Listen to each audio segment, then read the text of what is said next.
It's the PHNX Coyotes Podcast, and it is Friday. We actually made it to Friday without the team moving, so a big shout-out to OGs. If you got them, now is the time. The OGs Brands, the official sponsor of Flavoring Fridays. Head on over to ogsbrands.com to see their full lineup, including their two newest gummies, the OGs Naturals and the Big OGs, and find out where you can purchase. Don't forget to hit that like button, subscribe wherever you get your podcast, and leave us a 5-star review. I'm Petey. This is Craig, and as you can see, no Leah Merrill.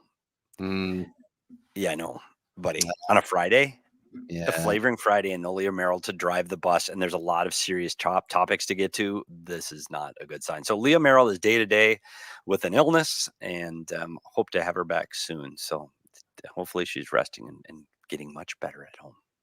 Yeah, that's exactly. Leah's not feeling so well today, folks. So we hope she's probably still watching. Knowing Leah, she's probably watching it, taking notes, judging, and probably not. Yeah, there's a lot of pressure. I can feel it, but we'll get there. We'll make it to the end.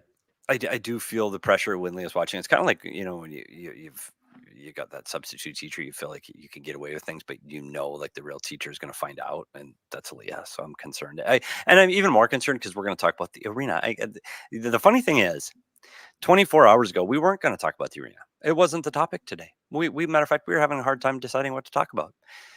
That is not the case again. There's some good news. There's some interesting news. We're going to do some reflecting. It's kind of like, it reminded me of A Christmas Carol. It's the ghost of arenas past, present, and future. Those would have been a better emojis for me to use with my tweet. There's not great tweets for past, present, and future. Present was a present. Pretty lame, but Ghost would have been good, Petey. I thought of that, but we're so far from the holidays. Craig, how was your Friday going? Better than Leah's. Let me put it that way. Wow. Not so great. Went out to everyone knows I drive an electric car. Of course you do. I did overnight. When I come home, I went out and the car wasn't charged because I think the charger blew my socket. Special socket, so it couldn't charge. So I went to try and get it charged at an Electrify America station, and all the chargers were taken. Tried to go back a second time, that didn't work either. So it's been a day, it's been a week, but you know what? It's Friday. We made it here, and like you said, the Coyotes are still here. So let's talk about the arena, Petey, because let's get into it, Craig. Let's go. So let me start it with this. We're gonna do past, present, and future. Okay. But we'll start in the past. Okay. And in the beginning, Richard Burke brought the Coyotes to America West Arena, and Burke saw that it was good. Unfortunately, it was not good for very long, was it, Petey? No, it was not sustainable. And it's funny because I think when they planned on building America West before, with the great basketball team there that Jerry Angelo brought to the Valley, they thought there would never, ever be hockey here. Why would there be hockey here? Should we build an arena that can handle hockey? No, I don't need it. You heard the urban myth on that Jerry actually asked Gary Bettman, should I?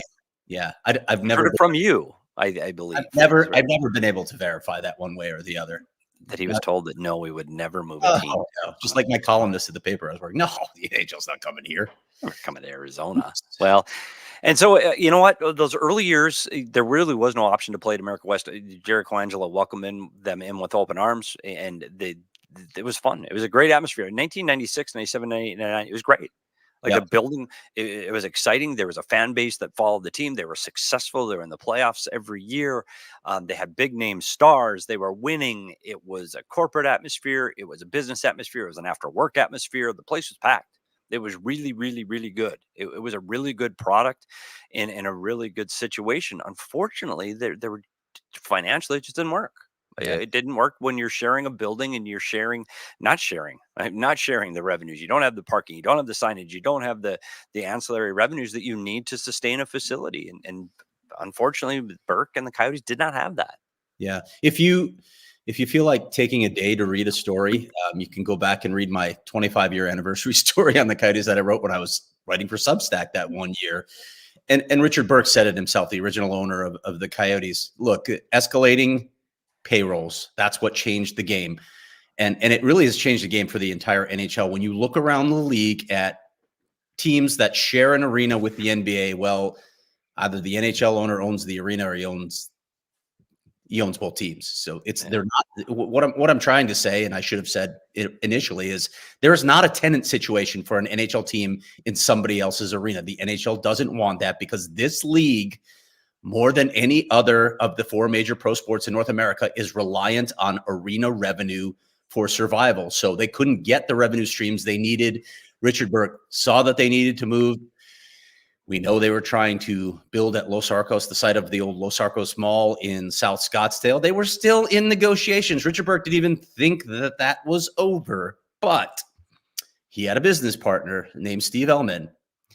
And Steve Ellman got a sweetheart deal from the city of Glendale, gave him $180 million of a $230 million construction cost to come west and make Glendale relevant. Steve Ellman really wasn't so concerned with the hockey team. He was interested with the development, which became Westgate, which, by the way, had much grander plans than it actually realized. So they went west. Richard Burke said, if you want to do that, you need to buy me out because it's not going to work in Glendale. Financially, it will not work. And now we can talk about the butterfly effect 21 years later of that decision to move west in 2003, Petey. Yeah, it's funny because that one, let's call it, I would say, selfish business real estate decision. It wasn't a hockey decision. It wasn't a sports decision. It wasn't a sports owner decision. It was 100% a real estate play by a guy that was interested in real estate, not sports. And it ruined the franchise to this day.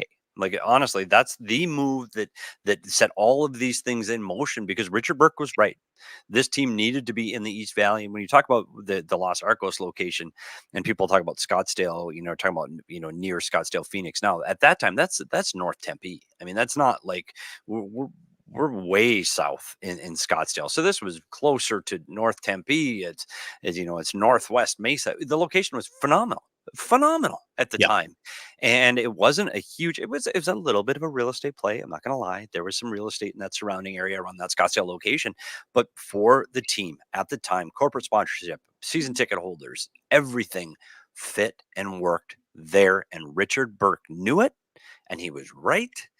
And unfortunately, Steve Ellman hoodwinked him. I don't know if that's a fair term. Yeah, There was the intent that the team was going to stay there. I think Richard Burke really believed the team was going to stay there when he was preparing to sell. That Ellman was going to build up the area around the Scottsdale site, not move the team to Glendale. Yeah, and then we, it's funny that period of time, like 2003, really, it was more like 2004. On to right when about Dave Tippett arrived was the area of time where I was less invested, less covering the Coyotes than I was before or after, because I became the deputy sports editor at the East Valley Tribune and our second columnist. So my job was to be a columnist when I was out writing and not helping oversee a staff. So the Coyotes were on my beat, and I would get out there occasionally, but I didn't pay as much attention. But that was a crazy era, by the way. The Gretzky came through. Really, I mean, Wayne Gretzky is one of those guys who, as much as we don't like necessarily the job that he did as a coach, he was one of the saviors of this franchise. I wonder where they'd be if he hadn't come on board in that period of time. The team is gone. Literally gone. Ellman and this team was moving to Portland, period. We were told as employees of the team, not making this up, this isn't secondhand news. I was there. It was me personally. I was looking for a house in Portland, period. That was, you're moving, and get ready to move. Start looking. Should we start? Yes. Start looking, start preparing. This team is moving. And Steve Ellman flew to California, visited Wayne Gretzky on the deadline day. So we talked about deadlines that Bettman is setting now for what this team can do and not do with the Meruelo group. The deadline was that day.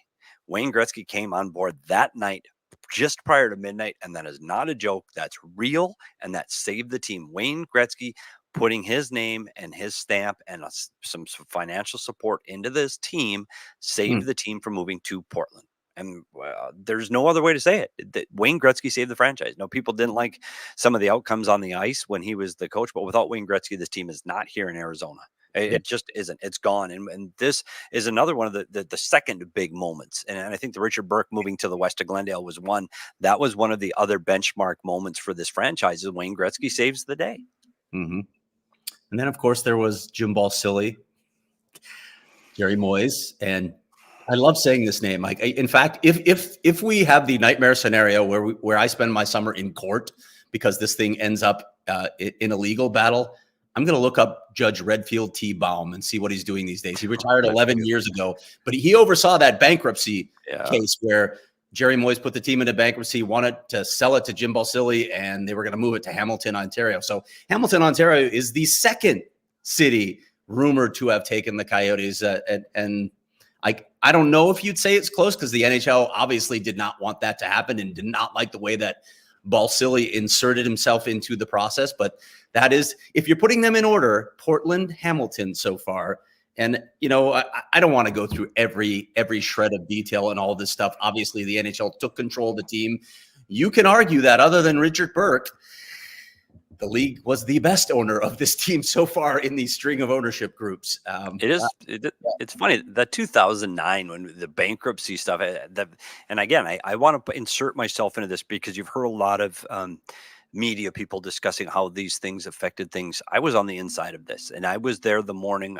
I vividly remember when I got out of bed, and it was the headlines: Jerry Moyes declares bankruptcy. Now, right up before that time, days before that, they were looking to sell to the Chicago White Sox owner. Oh shoot, I'm just going to forget his name now. Jerry Reinsdorf. Yeah. Jerry Reinsdorf. We had heard from the inside that was the play, that Moyes was getting ready to sell to Jerry Reinsdorf. There was plenty of money. Everything's going to be okay. And then the morning you get up and the team's in bankruptcy. And it was that was the second time that I was fearful for my job. And it was, we hadn't been through this before. We didn't understand what that meant, you know, as a staff. What does this mean? The bank, like, they can't just not play this year. Like, it was chaotic and fearful. And we talked about Balsillie and all his connections, you know, in the phone. We all had Blackberries. But surprisingly enough, the team phone in that era was Blackberries. And by the way, I loved my Blackberry at the time. I don't know how that's doing now. I don't think very good, but that was 2009. And that's the second time of fear. That's when, oh my goodness, things are really, really bad here. Then the team takes over. The league takes over, and it was phenomenal. I tell you what, budgets were tight. That we didn't have the things that you expect to have in an NHL locker room. We didn't have a lot of those things, but the NHL did this. They told Don Maloney, here's your budget. You run the team. And there was no other party involved in that team trying to become a good hockey team. And the league just, you do it. There wasn't, oh, we have to run it by the owner. The owner doesn't like this. He likes this player, likes this agent. None of that happened. So it was the easiest time to be a Coyote employee is when you were, they were owned by the league. It was just, there was smoothness. There was no controversy. There was no stress. I mean, there were internal stresses trying to win, clearly, like competitive sports, but there were none of the problems that you see on the business side with management and ownership, because the league just stayed away from it. Here's your money. You can play with it. And so I think that was a really interesting time. And that's the time that Dave Tippett was there. And it was just interesting times. And you made do. You found a way. And that was, we have those shirts that say Arizona versus everyone. That's what it felt like, that entire stretch. That was Arizona versus everyone. And that was Dave Tippett's mantra. It's us against everybody. Take the outside noise and use it. And so that was another interesting time in this whole saga of the arenas. Yeah. And I mentioned to you that Dave Tippett was in studio for an upcoming episode of The Focus, and we talked about that very thing. He and Don Maloney sat down at one point and said, when the team was in process of selling, because obviously the NHL didn't want to be in ownership forever, and the Board of Governors didn't want that either. But this parade of potential owners coming through: Matthew Halsizer, Greg Jameson, Matthew Halsizer. Were you covering the team then? We Yeah. went to, Matthew Holtsizer inserted himself as a guy that was going to buy the team. And so he was around. Like he was around a lot. And he had a Brizgalov jersey, and he'd hang out in the locker room. Like, buddy, you don't own the team yet. The team was playing in Chicago, and he lived and was based out of Chicago, and he and his wife had a dinner for us at a very, very nice restaurant. And they brought exclusive, we got a private room, and it's the entire players and staff. And he's up there speaking his pages of notes and speaking as, here's what we're going to do in the new ownership. We're doing this. And we're looking at each other going, dude doesn't own the team. Like, what's happening? And then he hands the microphone over to his wife. Boy, howdy, buddy. You want to know who's running that team? I'm pretty sure we saw who was going to be CEO and president of the whole Holsizer era. She ran the show, man, and she took off. And we're like, what is going on here? They don't own the team. It was the most bizarre time that I've ever seen. Well, that's not true either. There's a lot more bizarre times. Oh, I mean, yeah, I don't even know how to choose to parse between those. Like to even rank those would be a really difficult task. But yeah, I remember some of those people. There were other people. Somebody just mentioned Darren Pastor. Kale, thank you. That was a fascinating one. Like, and after I was talking to Darren Pastor a little bit, I literally had people from the league being like, not sure this guy has what it takes. But I remember meeting Darren Pastor at the Glendale Airport. He had me meet him at the airport. Literally met with him in the hangar, and he showed me his proposal. It was wild stuff. That was a crazy time. Of course, Ice Arizona finally secures it, takes over. George Gosby was the guy that they needed to make it happen. And he came in. And again, this is another group that saved the franchise. But even then, like right after that 2012 run to the conference finals, we have a lockout. We have a work stoppage, and it just killed the momentum. Ice Arizona takes over, and it, like a couple of years in, it seems like they need another influx of cash, and the NHL needs to extricate itself from a potential lawsuit. So they bring in Andy Barraway. And that was a weird time as well. Listen, I think the Ice Arizona group, in many ways, there were a bunch of fun guys, and I think they cared about hockey, Canadians, but I still think a lot of them were out for the investment as much as anything. And then eventually Andy Barraway buys them out. And I don't want to go through all of this. You have the arena lease agreement with Glendale, where you think, it's set. They're here for 15 years. They've got the agreement in place. 2 years later, Glendale breaks the agreement, citing a conflict of interest that I really still would like to see play out in court, because I don't think they had a case. But I think Gary Bettman had enough of them. The Coyotes had enough of them. That's when they said, we're not going to stay in Glendale long term. Eventually, we're sold to Alex Meruelo. The same issues arise with Glendale, still exist with Glendale. I know everybody thinks, well, Alex Meruelo blew the relationship with Glendale. That relationship was toxic for a very long time before Alex Meruelo arrived. It was coming. A breakup was coming. When you have your anchor tenant telling you again and again and again, yeah, we're not staying here long term, as the city, at some point, don't you have to say, yeah, we should probably start planning for the future? Like, if you're in a marriage and the person you're married to is continually having affairs, shouldn't you at some point say, you know what? He clearly has eyes for someone else, or she has eyes for someone else. Maybe it's time for me to look to the future and plan for myself. That's part of what Glendale did. There's a whole lot more. There's a toxicity on both sides of that relationship, but I knew that breakup was coming. I didn't expect it to land at Mullet Arena of all places, but here we are. Yeah, and I just got to interject a few points here before we move from the past to the present. I wanted to just sprinkle in some things here, and you've said it, and I just want to be extremely clear, and I want to get a fact out there, and if people missed it and all of that, the Arizona Coyotes did not leave Glendale because of Alex Meruelo's failure to pay bills to Glendale. Period. End of story. Absolutely falsehoods that has anything to do with why they left Glendale. The end. Period. Glendale wanted this team to sign a 15-year lease. The team did not want to sign a 15-year lease. The relationship ended. It is amazing how long that myth has persisted. Oh my gosh. You still hear it. You're hearing it right now. I know. Yeah. There's still people who think that's why they got kicked out of Glendale, because they weren't paying their bills. They didn't. We have Glendale city manager Kevin Phelps on the record saying, yeah, I made it clear to Pat Murphy, of course, one of the other executives, that we wanted the Coyotes to stay for a long. They wanted him to sign. And it's varying lengths, right? That was a negotiation. Could it have been 12 years, 15 years, 20 years, somewhere in that range? They wanted a long-term lease.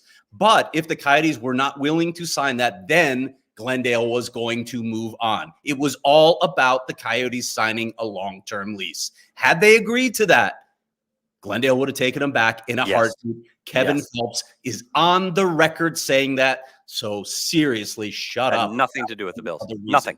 And honestly, the long-term lease is their fault because they broke the damn thing in the first place through a technicality, through a lawyer's I still feel sorry for Julie Fasoni for being dragged. Yes. It was absurd. It was absurd. Yeah. Like conflict of interest. It was absolutely ludicrous how Glendale was able to break the original lease, because the lease should still be existing today, if not for Glendale breaking it. So I don't want to hear any Glendale crying and not the Bills. The last thing I want to say is, but one of the interesting things about the inside look at Ice Arizona Holdings, who signed my checks for a while, it was the most convoluted, massive owners that this franchise has seen, and that's saying a lot, because you had so many guys. First, Anthony LeBlanc, as part of the ownership group, doesn't invest a minor amount to invest, but he puts in work equity and becomes the team's CEO. So he gets paid a salary that was more than the money that he put in. Brilliant. Anthony LeBlanc was brilliant. He made money out of this by just working. So he came out way ahead. But then you had so many owners, like you said, Greg, this was for fun. This was literally for fun. There were some oil guys from Western Canada, knew nothing about this business, knew nothing about sports, put money in, and they had a blast. It was so abused that when they were on the team charters and on team buses and at arenas around on the road, that they had to start putting a limit on one, how many times each owner could go on the road, two, how many people they could bring with them, because it was just a party. You'd lose a game, a tough game on the road, and then the owner would get on the team bus, not the fun bus. We call the fun bus the media bus. He'd get on the team bus and he'd start singing, "Hey, turn on the radio, let's start." Like, buddy, this team just lost. The etiquette in the NHL is don't talk, shh, just be quiet. And he starts singing. And it was just like the other one that ownership group that bothered me, and I won't call him out by name, rumored to have money, an oil money, older guy, super, super nice guy. He wants to take you out for dinner. So if you go out to dinner with an owner of a team, which has happened again several times, the Bearways had dinners with us. They've all had dinners.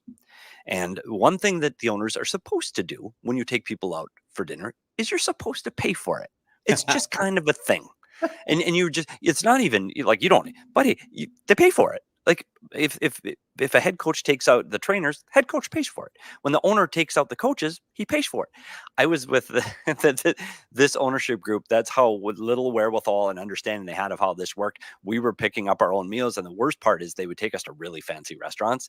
And you're like, buddy, like, if we're doing this on my salary, we're going to Subway. We're not going to your restaurants. So the Ice Edge Arizona, it ended up being Ice Arizona. It was just an absolutely bizarre time to be involved. Went from the league owning it, where no one was around, to an absolute gong show of an ownership group. Thanks for saving us. Thanks for saving the team in the Valley, Ice Arizona. Appreciate it. You are amazing.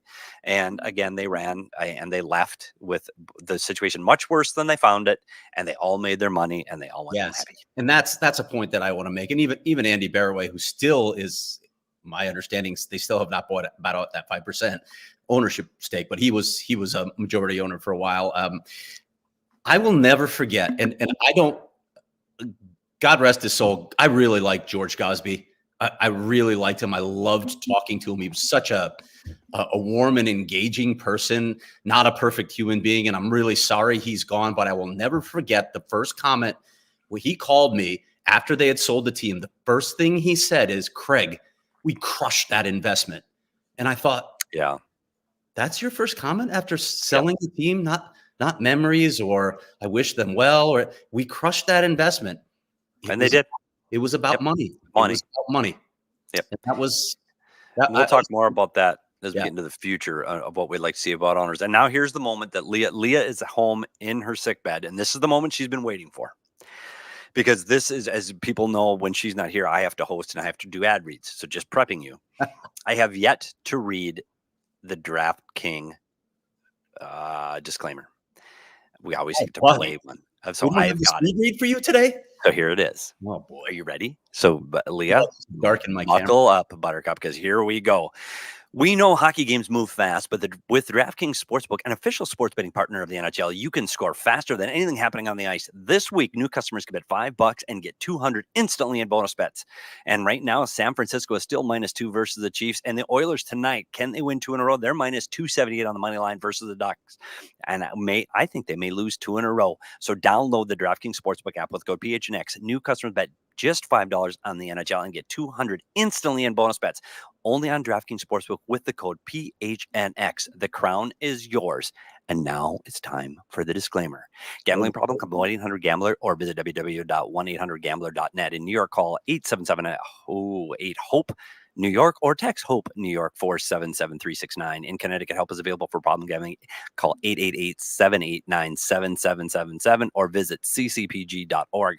Please play responsibly. On behalf of Boot Hill Casino and Resorts in Kansas, 21 plus, age varies by jurisdiction, void in Ontario. Bonus bets expire 168 hours after issuance. See dkng.com/hockey for eligibility and deposit restrictions, terms, and responsibility. Gaming Resources, NHL and NHL Shield are registered trademarks of the National Hockey League. Copyright NHL 2024. All rights reserved. And now, if you need tickets to go to games, you know what you need to do? Tool is coming tonight at Footprint. I know Craig cannot wait to see Tool. Luke Combs is coming to the State Fair, and Justin Timberlake is coming in May to Footprint. Game Time is the place for last-minute ticket deals. It's the fastest-growing ticket app in the country for a reason. Snag the tickets without the stress with Game Time. Download the Game Time app, create an account, and use the code PHNX for $20 off your first purchase. Terms apply. Again, create an account and redeem code PHNX for $20 off. Download Game Time today. Last-minute tickets, lowest prices guaranteed. And all right, back to the show. Leah, what do you think of that? Huh? Let me take over here for a minute, Petey, and let you rest your voice, okay? We're going to move to the present. We're going to start with the All-Star Game, where we got comments from both NHL Commissioner Gary Bettman and NHLPA Executive Director Marty Walsh, courtesy of Leah Merrill, who did yeoman's work in Toronto, worked, I don't know how many hours per day. I think, enjoyed herself at night too when she was ordering, 2 cocktails at a time. But we heard from Gary Bettman saying that he was reasonably confident in this ownership group, and he doesn't want to contradict ownership groups when they say they are confident they're going to get something done. We heard clearly what Marty Walsh had to say. And by the way, we have an episode of the audio podcast where we have Joe Smith from The Athletic, who also covers the Minnesota Wild, had a sit down with Marty Walsh. So that's an interesting conversation coming up, getting his thoughts on his conversation with Marty Walsh. So we got all that out there. I think everybody knows by now what Gary Bettman said, and everybody knows that Marty Walsh has been lighting this franchise on fire because that's his job, to back the players. And then we come to the present. We wonder about the timeline. We knew here at PHNX for a few months, that the All-Star break was not the deadline. We were reporting it multiple times. The national media eventually caught on. The rest of the media eventually caught on, especially after the All-Star break passed and we still didn't have a deadline. That was a good clue that it was no longer the deadline and it was actually Q1. But now we fast forward to the present. We know about the land acquisition hopes.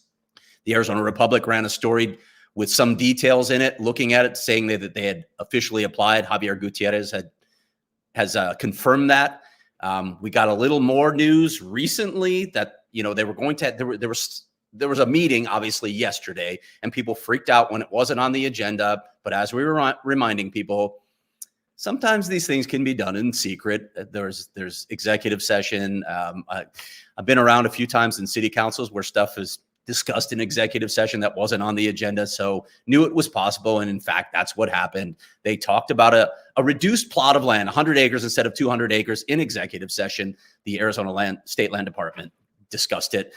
As I reported last night, I was contacted by a government official and said the meeting went well, said it could wrap up in 3 months. We're talking about the land sale itself, not the entire deal, obviously. We're talking about the acquisition of the land. And emphasis on could, again, right? That's not a guarantee. And if you followed this story, you should be following you should approach it with a healthy amount of skepticism. But now I wonder, Petey, like I was on Jeff Merrick's show today, and he asked me, so what do you think is the next shoe to drop? What's the next big piece of news coming? Well, I think everybody would agree. what's Gary Bettman going to say after the Super Bowl? I really wonder what the tenor of that announcement is going to be, or statement. Are they going to give Alex Meruelo more leash with the information that they have from the ground here? Has the Board of Governors reached a point where when they look at this deal, even if they get the land, they say, well, what's the timeline? What does that mean? Like I was told, like, you're talking about 3 more years at Mullet Arena, right? So is that even acceptable at this point? And can you say definitively it's only going to be 3 years? Well, no, you can't, because there's so many variables out there with the development of this land and the construction. And I think AZ Sports Guy's in the chat, or at least he was earlier. So you have to search to see if there are any special breeds of toads or frogs in the desert. You got to do all this research. You got to do soil samples before you can decide whether you can go ahead. You got to get entitlements. You got to get zoning. There's so much work to be done. I don't know what the timeline is. Is 3 years realistic? Honestly, I don't know. I can't say. I'm not an expert. And how the hell can we predict all these variables? But that's where we are right now. And I wonder what the league is going to say after the Super Bowl. Yeah, so there's a couple things, and just wanted to run some questions by you for clarification, Craig. And we talk about the sale of the land itself, and I know that there was some national media saying attention that there's no way that this can happen within 3 months if it does not reach to an auction today, meaning today on February 9th, that cannot happen within 3 months. Thoughts? I would say that's what the letter of the law says. Yes, there's language, there are processes that you have to go through, but well, anybody who says that probably doesn't live in Arizona, or is a little naive, or expecting things to proceed according to the letter of the law. That's not often what happens here. Arizona politics is what it is, and I'm not saying that like it's.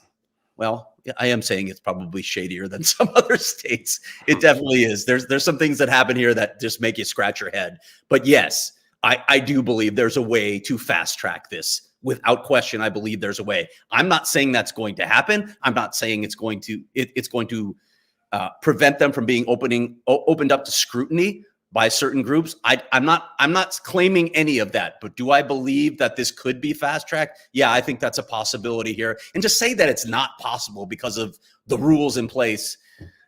Wake up. You're just naive if you actually believe that that's the case. You haven't been paying attention to Arizona politics. You don't live here. You don't understand how things work here.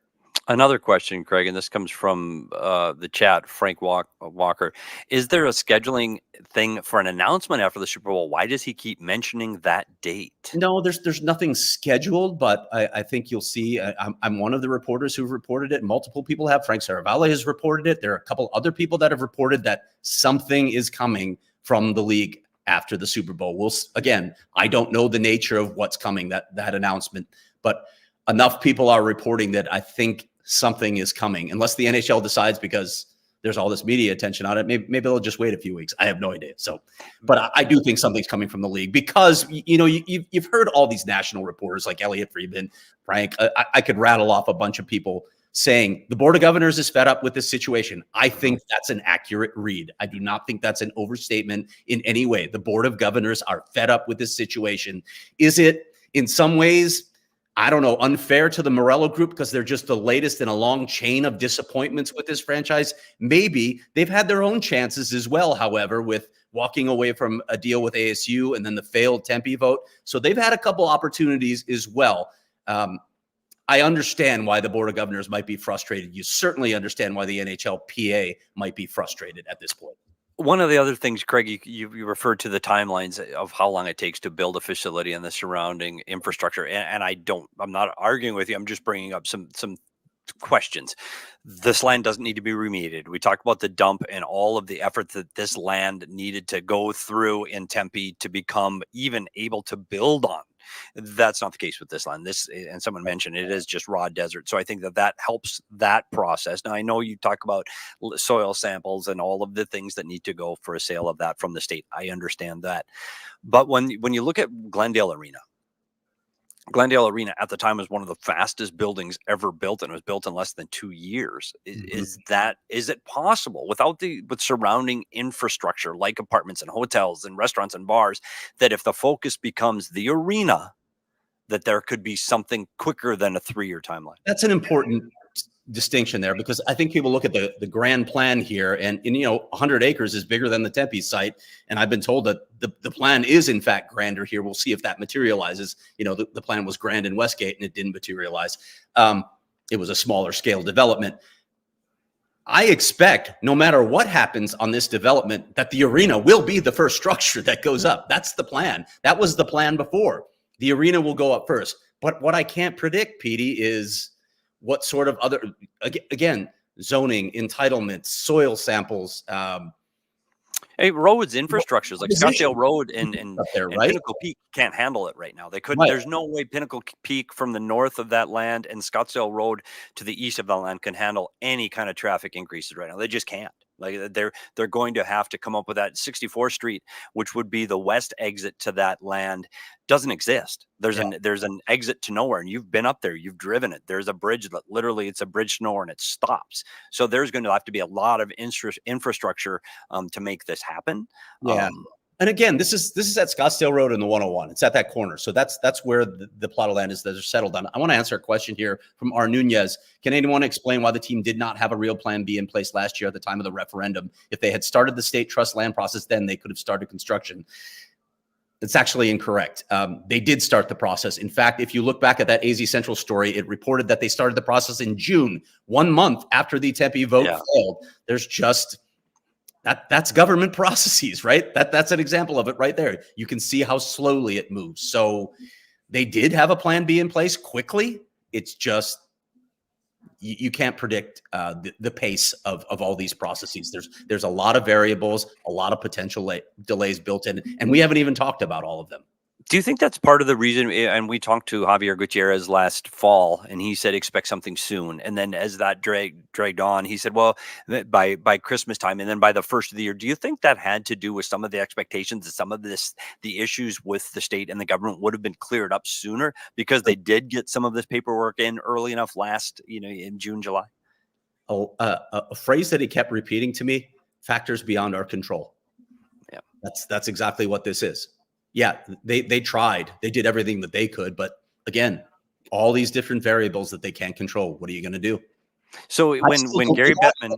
Go ahead, Petey. I'm sorry. No, when Gary Bettman sat at the All-Star Game and he said, Mr. Meruelo says he has a plan and things are moving forward, and I have to believe him at this point and take his word. And that's what Gary Bettman said at the All-Star Game. Do you really...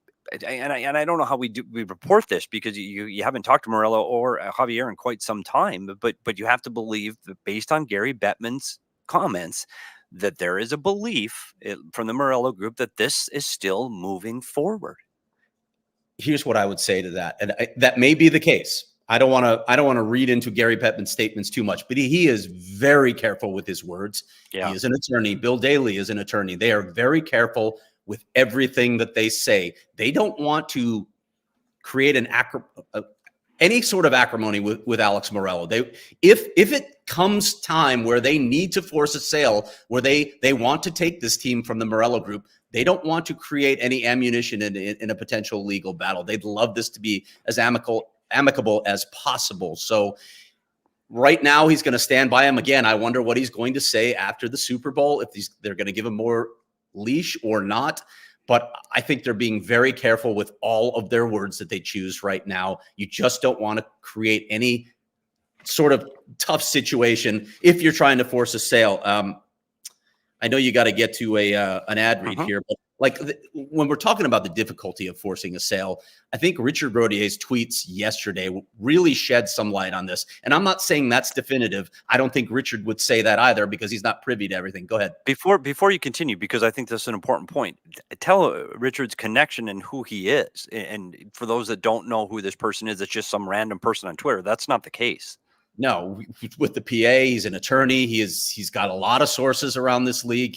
When Richard Rodier tweets something, you should pay attention to it because he has very good information and he has a very good understanding of the CBA and these agreements. So that's an important perspective. He tweeted yesterday, and or was it 2 days ago? I can't even remember anymore, Petey. No, it was at the morning skate, right? Yep. That he thinks Meruelo holds all the cards here. It would be very difficult for the NHL to force a sale because what would be the grounds? There's this. You want to talk about bad assumptions, and I'm glad he pointed this out to a lot of people. There's this assumption that because they play at Mullet Arena, well, they're playing in an arena that's not up to NHL standards, so the league could do it on those grounds alone. As Richard pointed out, there is nowhere in the CBA where it says you have to have a certain amount of seats or a certain size arena. And when you're talking about an arena up to NHL standards, well, they came in last year. The NHL was very present in the process of getting Mullet Arena up to NHL standards. They had to build an annex. They had to do other things internally. They got it up to the NHL standards, and the league signed off on it saying, yes, this is up to league standards. So how do you then turn around and say, yeah, we're going to take it from you because you're not playing in an NHL standard arena? You can't do that. I understand what he's saying there. Again, Richard, I encourage you guys to go read his Twitter timeline. He's saying he can't find any grounds, but he's not saying that there aren't any grounds. Like, we don't know if there's like a proxy agreement between these sides. We don't know what Alex Meruelo signed when he bought this team. If something like that exists, yeah, maybe the league can do it. And it's also important to remember that Gary Bettman's been around the block 1 or 2 times. I've talked to so many people, whether they like Gary or not, who will pause and say, in spite of that, Gary Bettman is always the smartest person in the room. I can't believe how many people have said that to me in the last 2 weeks. So I'm sure the league has some plan, some contingency plan. I'm just not privy to it, and I don't know the strength of their case should we get there. And again, I keep emphasizing, I don't know if we're going to get there because we just talked about all the things that the Meruelo group is doing right now. And one thing I wanted before we move on, I just want to see Roaring Fork's comment here. People thinking, and I hope he didn't think my comments where I said that they need to work on infrastructure. He said people thinking that there is a lack of infrastructure on the Phoenix-Scottsdale border. They're mistaken. No, I don't mean the infrastructure. Like this, there's shopping malls there. The Mayo Clinic's 2 blocks away. Like, this is a very, congested, busy area of town. I'm just talking about the roads that would need to be completed to help the egress and ingress to that building. That's all. Like, the infrastructure, buddy, it's there. Like, I'm not worried about that. I just wanted to make that clear. And now it's time to move on. One second. One second. Sorry. I want to point out George Fowler's comment. George say? Victor Rodier was Jim Balsilli's guy too. He is intimately familiar with this whole situation. He was around for the Moyes thing. So, yeah, Richard Rodier has been around the block as well. Go ahead. If you got them, take them. It's OG's Brands. OG's has launched 2 new products made with live rosin and RSO, Rick Simpson oil. The OG's Naturals and the Big OG's. OG's Naturals are vegan gummies available in a sweet clementine flavor. Meanwhile, the Big OG's gummy is a mega version of Peg's Raspberry Orange. It's perforated into 10 slices, each with 10 milligrams of THC for a total of 100 milligrams. The weekend is officially here. Check out OG's Brands for all of your THC gummy needs. They have the right product for you. To learn more about OG's gummies and where you can find them, head over to ogsbrands.com. And don't forget Circle K. It's not just America's third stop. It's also America's don't run out of gas stop. And that goes to my good friends Leah and Danielle. It's a perfect time to set up for the new free membership program, The Inner Circle. Save 25 cents per gallon on your first 5 fill-ups so you never run out. And then you save 3 cents per gallon every day after that. Get every 6th item free on all kinds of Circle K products like pizza, coffee, and their ice-cold fountain drinks in their Polar Pops. Join the Inner Circle for free by downloading the Circle K app today. Terms and conditions apply at participating locations. Visit CircleK.com for details. And now let's talk about another area, Craig, that we haven't addressed yet. So we've heard a lot of rumors, and let's see what we can do to clear some of these up. We've talked about the ability for this Meruelo group to get this deal done, and the league and Gary Bettman saying that he, for now, takes this owner at his word that he can get this deal done in a time frame that the league finds acceptable. That's what he said so far. If they can't, let's talk about option C, D, E, or F, other potential buyers to keep the team here in Arizona. Are there local buyers? What are you hearing on the local buyer front to keep this team in Arizona? I do think there are. Now, it's difficult to gauge the seriousness of those groups. You won't know until, they get to the table. But I do know that there are at least 3 groups that are interested in purchasing this team should it come up for sale. And I know, listen, everybody's talking about Matt Ishbia. I want to reiterate this. We got a comment from the Ishbia group way back when saying if the team ever goes up for sale, we would certainly entertain a conversation. That hasn't changed. Okay. So To say that they're not pursuing the team now, yeah, because it's not for sale. That's semantics. That's what that is. If the Coyotes go up for sale, I fully expect there to at least be a conversation with Matt and Justin Ishbia about purchasing this team. They're not alone, though. I know there's another group. I don't have full details on this other group, and I also think that the Salt River Pima Maricopa tribe could get back involved. I think that's at least a possibility. I think some of the situation on the ground there has changed, and they might have an interested buyer that could be the majority owner as well there. So we'll see how all of that plays out. And I want to stress again, you don't know how serious any of these potential buyers are until you actually get to the table. What's the price? What's the situation? What's the arena situation? We know that there's a plot of land on the res right now that you could put shovels in the ground tomorrow. It's zoned. It's ready to go.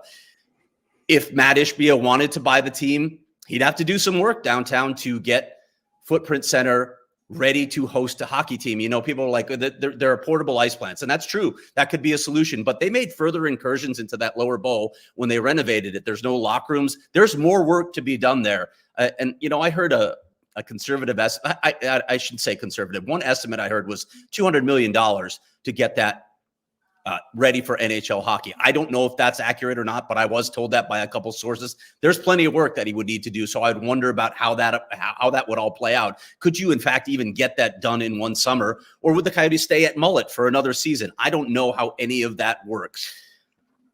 Craig, a few questions. Yeah, go ahead. With all of this, let's start with Ishbia. And I know, again, I'm going to reference national media and what was said out there that he is not actively pursuing. Now, the word pursue to me was really a key word in the phrase pursuing. First of all, I don't think politically in the sports arenas in the city of Phoenix metro area, I don't know if you'd want to throw your hat into a ring that isn't even open yet. I don't know if that'd be wise for Matt Ishbia to go, yeah, I'll buy the team when it's already owned. I don't politically and locally, I just think that's a can of worms. So do you think the word pursue is fair enough that he's not actively pursuing it? I'm sorry, I don't understand your question. Well, like Matt Ishbia is not going to go out there publicly and go, "Yeah, I want to buy the team." Like he's not going to go out there and say those things right now. Like politically, he can't. Right? It's bad optics. It's bad ethics in business to say, "Yeah, I want this team that isn't available, that isn't for sale." That you don't operate that way. That's going to create bad blood in the business world. So they're not going to do that. No group is going to do that right now. But do I think that there could be things happening behind the scenes? I'd be naive to think there aren't things happening behind the scenes. You have to have contingency plans. Yeah, and one other thing too is we've talked about the Salt River Indian community. I want to say this that this has been talked about for a very long time. That land in that area by the Salt River fields has been talked about. What are some of the limitations for an owner to partner with the Indian community to put a team on that land? Why would somebody not go, okay, yeah, we can build a rink right away. We can have all these positive things. What would be some of the drawbacks for somebody wanting to get involved on that land? Yeah, well, with Alex Meruelo in particular, you can't build a sports book there, first of all, unless you want to share revenue and come to an agreement with the tribe, because we know about the gaming compact and the tribes in Arizona are obviously the first ones that had those rights, and they still have them. You'd have to reach some sort of agreement to build it. You can't build residences, so you have to find another way to generate income. Residences were a big part of Alex Meruelo's development in Tempe. There may be other ways that are on the table now. In fact, I think there are some other possibilities now with the tribe for making up that revenue, but those are some of the restrictions, right? And then you talk about, like, how does the ownership structure work? My understanding is if the tribe were ever to get involved, they would at least want some say, right? You're going to be a minority owner with some sort of power because it's ultimately your land. So I don't know how all of that works, but those are some of the things to at least think about. Oh, I'm sorry, I had muted. Okay, so now we're just going to recap because this is people have been getting tired in there. It took OGs 48 minutes ago, so it's about kicking right now. So people are a little fuzzy. So let's bring this in right now. So we've talked about what's happened in the past and how many mistakes have been made over real estate to get this hockey team to where they are today and the mess that they're in right now. We've talked about the Meruelos actively pursuing 100 acres at the corner of North west corner of Scottsdale and the 101, 100-acre plat that right now they say they're going to be able to get completed potentially in the next 3 months. And the league right now is saying, okay, we'll tell you more in the next few days at the Super Bowl what we think about that. So let's rip that up. If that doesn't work, there are potentially several and up to 3, maybe more. It would come out of the work if this actually came up to where the team wants to be up for sale. These are the only ones we've heard rumored about now. There may be more. So that's that. So there are several options to keep this team in the state of Arizona. Now let's move on to the nuclear option. Yeah. Let's reference the Smith report coming out of Salt Lake City. And what does that mean? Explain it. And what does it mean? And what does it mean not just for this team, but for expansion as a whole in the NHL? Yeah, listen, I think everybody by now is familiar with the release from the Smith ownership group up in Salt Lake City. They own the Jazz. We've talked about it a little bit, what might have motivated the timing of that. Some people had the conspiracy theory that it was dropped the same day as the sexual assault news broke. I'm not sure that was the case. I don't want to go down that road myself. There are other people who think, well, he's trying to get it out there because there's a competition for public dollars. The Millers are trying to bring baseball to Salt Lake as well, and there's a limited pot. All of that, I guess, requires further reporting, I guess, before you can decide what's motivating this. But the overriding thing is Brian Smith wants a hockey team in Salt Lake City. He's very much on board. The NHL likes this ownership group. They really like this ownership group. They've done good things there. With the Jazz in particular, they've done an about face with that franchise.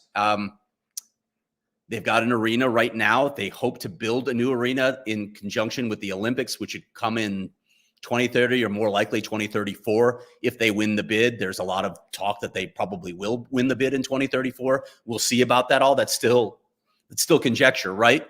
But if it comes to that point, then you wonder what the process looks like.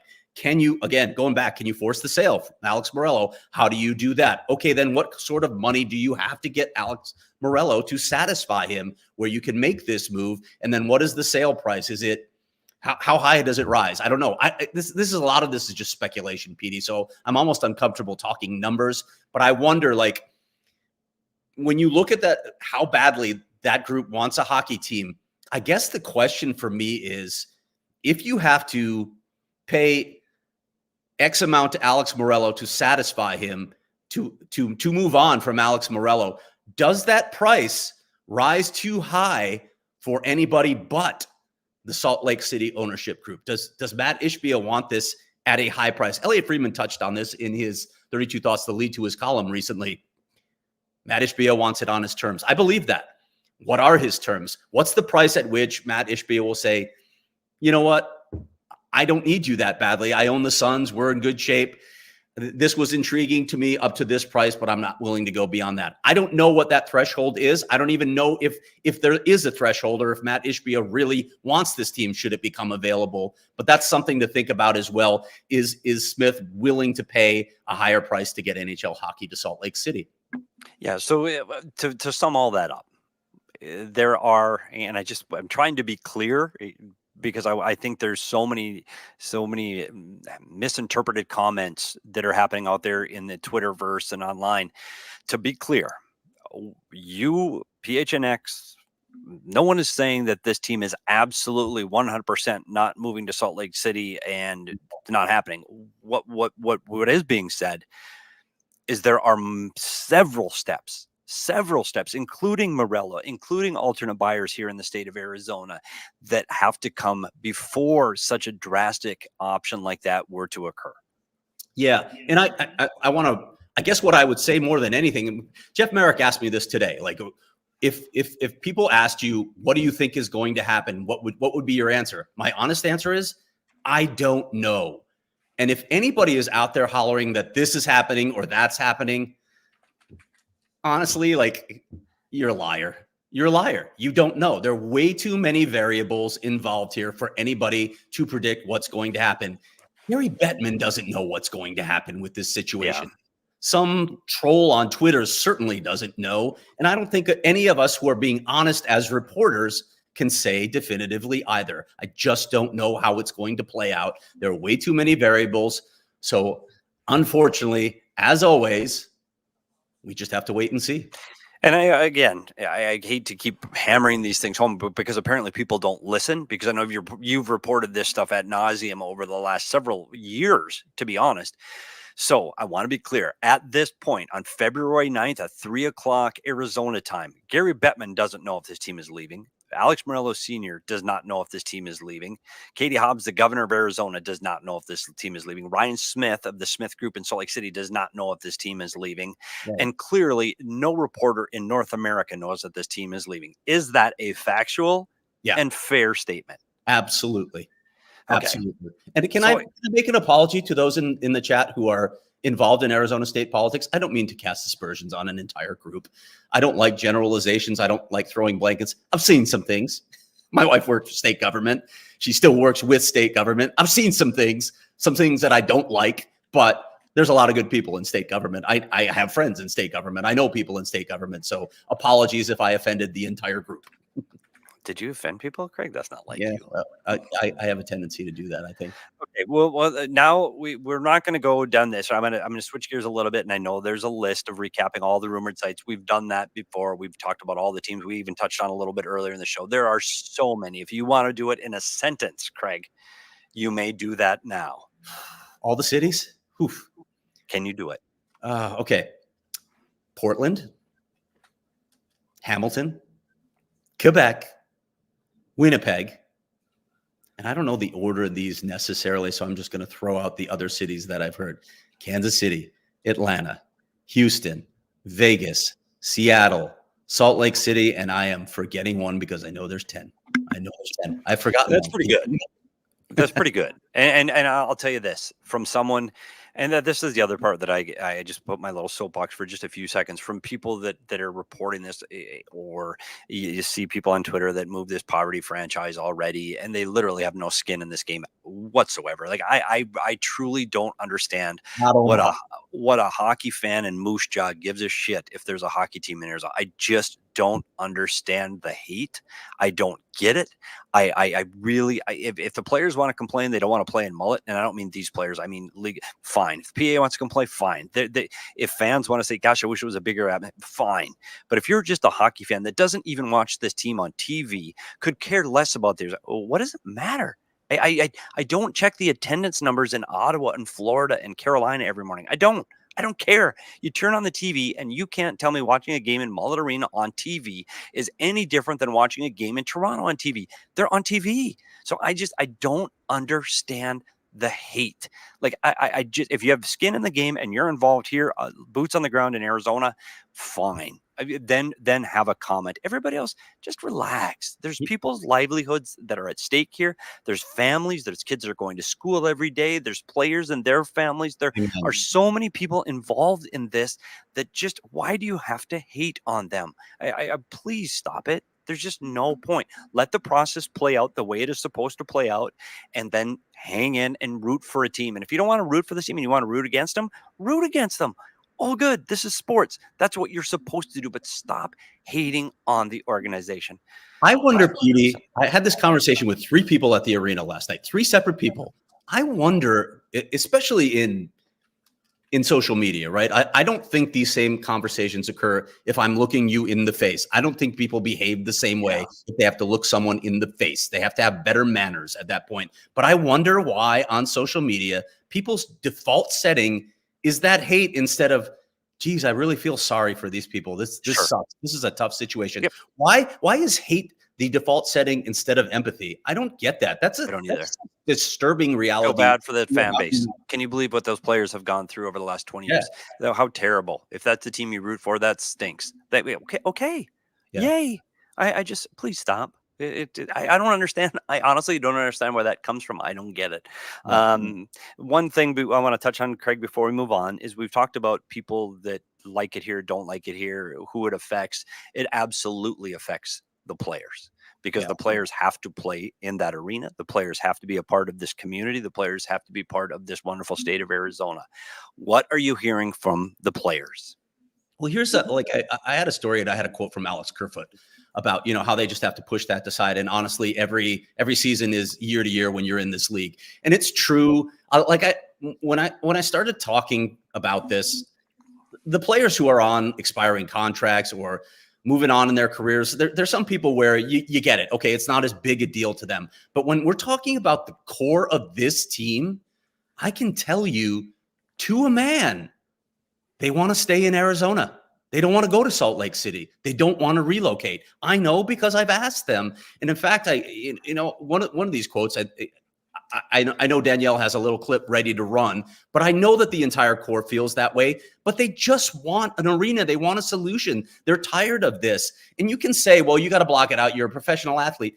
It's a lot easier said than done. This impacts their lives. And honestly, it's tough being sort of the mockery of the league for this long. It's not a comfortable feeling to have to deal with that on a daily basis. Danielle, can we run the quote from Sean Dursey right now that I called? Obviously, everybody in here is kind of anxious to find out what's going to happen and things like that. So, we just want to find a rink and play in a rink, and we all love Arizona here. Yeah, that's it in a nutshell. They love playing here. They love living here. They do love.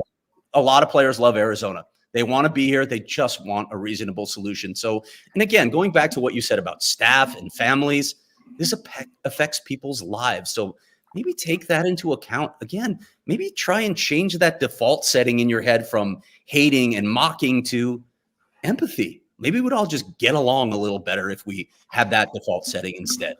And last thing before we move on, Greg, is I lived in Minneapolis when Norm Green moved the team from the Minneapolis area down to Dallas, and that didn't have all of the drama and lead up. It did at the time. I mean, right when he moved it did, but didn't have 20 years of what the hell's going on in Minnesota. It was just abruptly, and it was gone from one of the largest hockey markets in North America. It was gone, and it was just.